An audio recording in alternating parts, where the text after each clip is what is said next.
out to me who are training these young men in the west of Ukraine and in Antalya in Turkey. They are primarily officer ranks down to sergeant. They are then transferred from their place of training in Antalya or in the west of Ukraine to France. They sign the Official Secrets Act, and they're then shipped over in with the immigrants and in with the odd refugees, the scattering refugees, but primarily the foot soldiers. They're all forced to sign the Official Secrets Act before they come.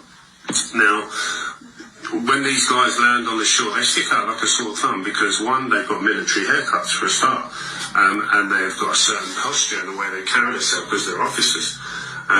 That's what's happening. That's what's happening. They're then deploying these guys in key positions for up to 2-year contracts they're offering for these hoteliers. 2-year contracts, and hundreds of thousands of them are coming in. There's 4 or 5 grand a week. 4,000 or 5,000 a week coming in. These young lads, they are UN soldiers, and they will be deployed. They will be deployed when they feel they've got the numbers and they can justify another lockdown, be that under the guise of climate change bullshit, or saying there's another variance as these people that have been jabbed. When I went to the meeting with Segran last September, they said anyone that's had an active ingredient will have between 2 and 5 years to live. There is no cure. Mike Yeadon from Pfizer said that. He said, there's no cure for them. They can have pine needle tea, whatever they want. It won't work. They're doomed. That's why it has to be intravenously introduced. Now, as these people begin dying in incredible numbers, there's your new variant. There's your need for a lockdown. And then these guys can start manning roadblocks everywhere, policing, and they'll go door to door picking on the ones that are the most vocal. So I suspect what will happen then is you'll see these new super prisons be filled, and there'll be outbreaks of COVID amongst the unvaccinated in these prisons. Who will even blink? Who will even blink when you've got a country, half of whom are dying and sick, and they're told there's a new variant, and they're herding, taking away the danger, the unvaccinated, and there's outbreaks of COVID in these quarantine centres for the unvaccinated. Nobody's even going to blink.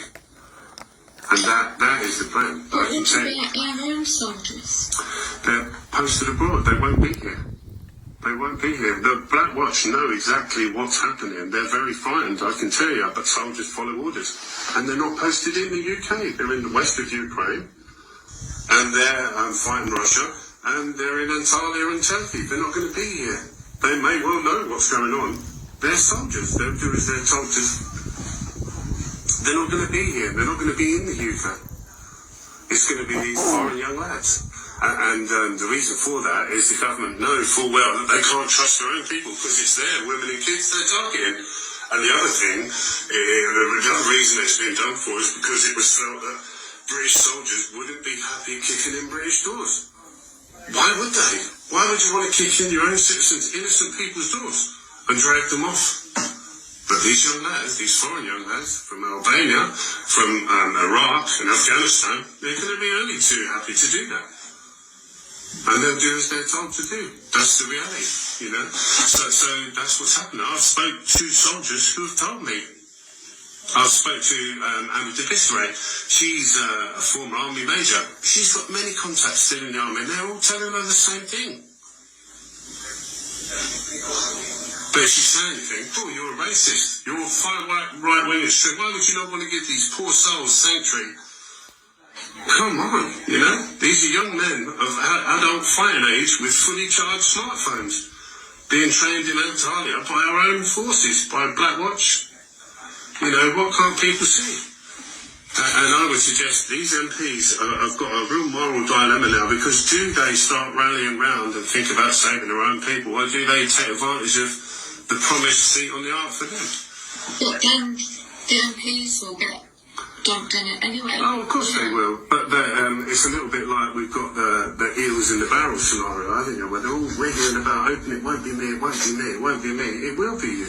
Yeah, of course it will. Well, when the last of us is let off, they'll turn their gaze on these MPs because they'll have fulfilled their purpose. To be seen to be practicing democracy. Useful idiots. Yeah, useful idiots. And they will go. And there'll be no one to fight for them because the likes of you, me, and you will be gone. But we can't. That's the reality. You know, so will people wake up? I really don't know. But that's what I've been trying to do, is trying to gently wake them up to the reality of what's going on. And I never realised, you know, I've had a lot of people reach out to me. And it's very, very depressing and very upsetting, you know, especially when you feel like you're walking around on your own.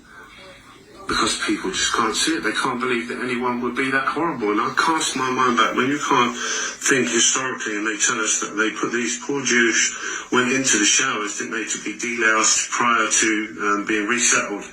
And I don't doubt, I kind of thought, I wonder how many of those Jews walked into that shower knowing they were going to be killed, but not quite believe that anyone could be wicked enough to do it.